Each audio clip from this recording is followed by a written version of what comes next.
What's up? Welcome into your daily Buckeye Blitz for a Friday. Finally, freaking goddamn Friday. June 16, 2023. Welcome to your Buckeye Blitz. I'm your host, Joe from the Buckeye Cast. Hey, do you like recruiting? I think you do. You know you do. If you want more recruiting, hit that join button right down below. Click join, jump in there to the TBC Friends community. Ton of recruiting stuff in there. I've got 10 videos in there, just highlight videos alone of 2024 and 2025 Buckeye targets. We got the 3 Buckeye offers in 25 at quarterback. We've got daily updates. Every time a crystal ball is dropped, I'm posting it in here for a Buckeye target. Anytime a commitment, all that stuff is going to be right there in the community tab. Just click community and you're in. All right. Today we're ranking the position groups. So I ran through all the position groups over the last couple of weeks. We talked about the depth, talked about their star rankings, height, weights, the whole 9 measurements, all that shit. So today I'm ranking them from confidence to concern. Okay. So I'm going 11 to 1. We're going position groups. My most confident is 11, okay? And I'm starting with 11. Then I'm going to 1. That is my least confidence, okay? So got it all square there. All right. Inexperience at key positions needs to be monitored closely. We saw last year how injuries or bad performance by one position group can blow a game. Excuse me, I need a drink of water. Yeah, that's vodka. Just kidding. Groups with the most confidence are the ones with established depth that can overcome those issues. And that's where my confidence ranking kind of comes into play here. So number 11 should not be much of a surprise. I think you guys are probably all on board with me. The receiver group. This room is the best in the country, hands down, and no fucking questions. Has the most returning talent and production. Marvin Harrison Jr., Emeka, Julian Fleming, Emeka and Harrison over 1,000 yards each, 70-plus catches. Fleming has shown stretches, like 6 touchdowns in 5 games. So we know the talent level there. We don't need to rehash it a million times. But so you got those 3 coming back. You got huge 2021 and 2023 recruiting classes. 2022, maybe not so much. But then you got the speed threat with Jaden Ballard, much improved, still on track to be a starter at some point. Then you got the playmaker, the X-Man, Xavier Johnson. Can't forget about him and the rest of the guys. So easily the most confident position group I have on my list. Next up, 10. At number 10, I got the linebackers. And this should be kind of an obvious one. We get your 2 leading tacklers on the defense returning for one final year. Eichenberg, Steel Chambers should take their game to another level, maybe more of a incremental upgrades than huge leaps, because they are so experienced. But in getting to know Jim Knowles' scheme even more, Cody Simon adds experience depth. He has started an entire season at middle linebacker, and he's rotated in as the third. And then you got the former star-studded recruits. You got Reed Carrico, Gabe Powers, and the man, the myth, the legend, CJ Hicks. All are going to be looking for playing time, especially CJ, right? I mean, and we're all looking for him. So depth, quality depth, and experience make that my number 10. Number 9. So I broke up the O-line here to interior and tackle. So interior, I got at number 9. Feel really solid about them. Obviously, a lack of turnover there is key, even though we lost Whippler. Donovan Jackson is going to be an early draft pick next year. He brings like freaky athleticism to left guard. He was a 5-star recruit. On the right side, you got Matt Jones in his 5th year. Second year as a starter, you got to feel really good about the two guys opposite each other. And then the guard or the center in the middle. Oh, I forgot. Enoch Vamahi can play either left or right behind those guys should one of them go down. So key depth there is important when you're talking confidence in a position group. Center is not a huge concern for me, honestly. Jacob James has been around a while. Vic Cutler is experienced, even though he's new. And then Carson Hinsman took all the reps with the ones in spring ball and did fine. No issues. So I feel really good about the interior guards and center. Number 9. Number 8, running backs. Now, this is one of the deeper running backs in the country. We know that. But injuries were kind of forced to their hand last year. You got Travion, explosive when healthy. Mayan tied for the team lead with 14 touchdowns last year. Your battering ram can be productive as well. But they both missed a ton of time last year with injuries. So that is something that I bring them down a peg or two for.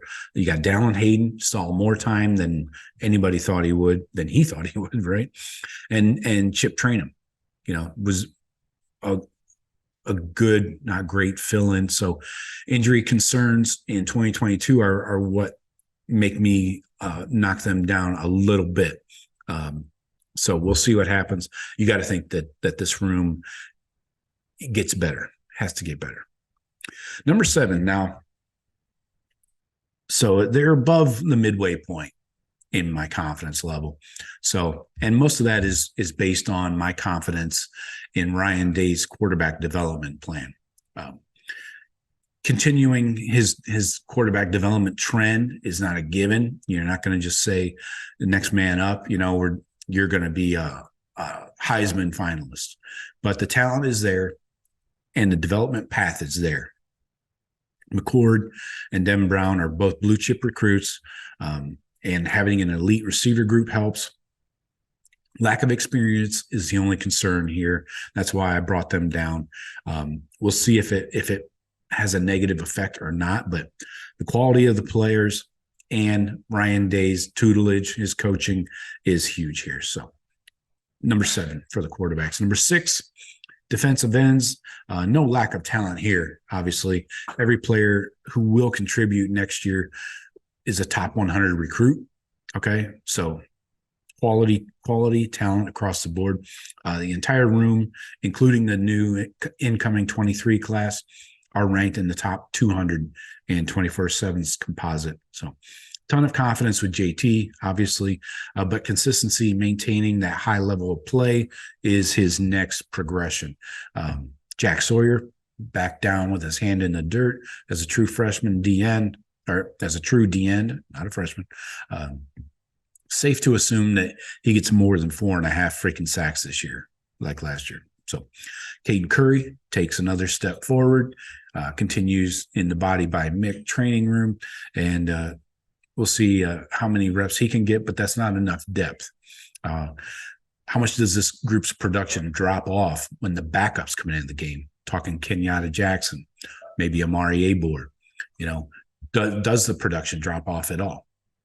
That I got them smack dab here in the middle at number 6 because we don't know what the depth is going to look like in games. We saw it in spring somewhat, but in games, is much different. So number 5, I got the tight end group. Ohio State returns Cade Stover. He had 36 catches, over 400 yards, 5 touchdowns. Huge year for the tight ends in this offense. But he should take another step forward as a receiver, needs to improve as a blocker, especially in space. And then the question is who steps up behind him? Obviously, you got Joe Royer. He had some reps in the Peach Bowl when Stover went down. Then you got G. Scott. He's shown some promise at tight end, but hasn't really gotten legitimate reps. And they need these guys, Royer, G. Scott, to be reliable blockers if they want to see the field, And it is possible that Cade Stover will take on some of Mitch Rossi's like H-back, fullback kind of duties. So we'll see how much that happens, or if they bring in Chip Trainum, in fall camp and have him running some of those things. So this means the opportunity with the 12 personnel alignments, 1 running back, 2 tight ends, no true consistency. The tight end position is a concern for me. So just a lot of balls in the air, you could say, or tight ends in the air. Next up, number 4, safety. It's not because of a lack of talent or experience. The safety positions are just up in the air right now. Jim Knowles has said that Lathan Ransom will be the bandit. So down in the box, he brings a ton of experience, which is great. But we saw what happened last year at times. Sonny Styles can play all positions, but Knowles says he's an adjuster now. So that's a free safety at his size. Kind of surprising to me. Jihad Carter comes in. So you got depth at the slot safety corner, whatever they're going to call it today. Slot nickel corner. He brings in a huge bump in talent and experience. He's played almost 30 games, in Power 5 football. Cam Martinez is there for depth, of course, but he's in a competition with Jihad Carter. So he'll be looking to take another step forward this year and get more comfortable in this defense. So I have less confidence in this group, mostly because of the way things ended last year, really. And we don't know who's playing what position at all. Number 3 on my confidence to concern, defensive tackles. This group has a high level of talent, but there's quite a few questions, right? I mean, starting with Mike Hall, obviously, and Tyleek, both have shown, amazing ceilings, but they have never stayed healthy enough to be seen as reliable guys, anchors on the D line, right? There's stretches of last season where they just disappeared. I know some of it's injury, some of it's conditioning. Ty Hamilton had to start multiple games last year, and he's providing depth now. So they'll also be relying on Hero Kanu, very limited snaps. Jaden McKenzie, a 5th-year guy that has very few snaps. These guys are going to have to step into bigger roles to add quality depth. We just haven't seen it out of these guys ever, Then you got the freshman Caden McDonald coming in. Gives the room another warm body, but you can't really expect a true freshman to come in ready to add quality snaps, in a meaningful game. So depth and consistency are my concerns. That's why they're the D tackles are my 3rd ranked concern. Cornerback, number 2, coming in here. Again, similar issue as the safeties. Again, not a talent issue at all. We know these guys. We've seen them play. But this room was not good enough last year, mostly due to injury, but a lot of inconsistency, too, when they did play. We started 5 corners last year because of injury, played a total of 6. So Denzel Burke was a freshman All-American. Davison Igbinosun comes in from Ole Miss, was a freshman All-SEC. Adding Igbinosun brings a ton of depth, experience, and size. It's a big son of a bitch. Hancock, he needs to stay healthy. He missed months and months key practice time and game time. He didn't play until like week 7 last year. Start anyway. I don't think he played at all until week 7. Anyway, stay healthy. This group needs to practice together, get more comfortable with the man-to-man scheme in Jim Knowles' defense. Jair Brown, Ryan Turner will have opportunities to get snaps, but they need to be ready in case of injury again, and then we added in a couple blue chip freshmen to the competition. Probably won't get too many meaningful reps out of them. So number 2 is my corners confidence to concern list. Number 1 on my list, offensive tackles. We're replacing 2 starting tackles. It's a big deal. Not easy. And Justin Fry has his work cut out for him. We're going to see how quickly Fry can prove his abilities as a talent developer this year. Having a first-year starting quarterback adds to the pressure. Buckeyes have to get this right. They have to get this tackle group right. Talented receivers and running backs don't mean shit if you can't block it up front, right? So you got Josh Fryer at the left, Zen Michalski penciled in at the right. Behind Fryer, you got George Fitzpatrick penciled in the 2 deep. Then you got Tegra behind Zen, or the portal guy coming in from San Diego State, Josh Simmons. He is helping add quality depth. I don't know if he'll be a starter this year. That's a lot to ask.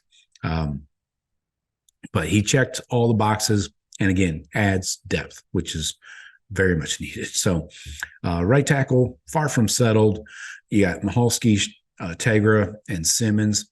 And then Day hasn't outright named a starter for either tackle spot, though I think he hasn't named anybody else as an option at left tackle.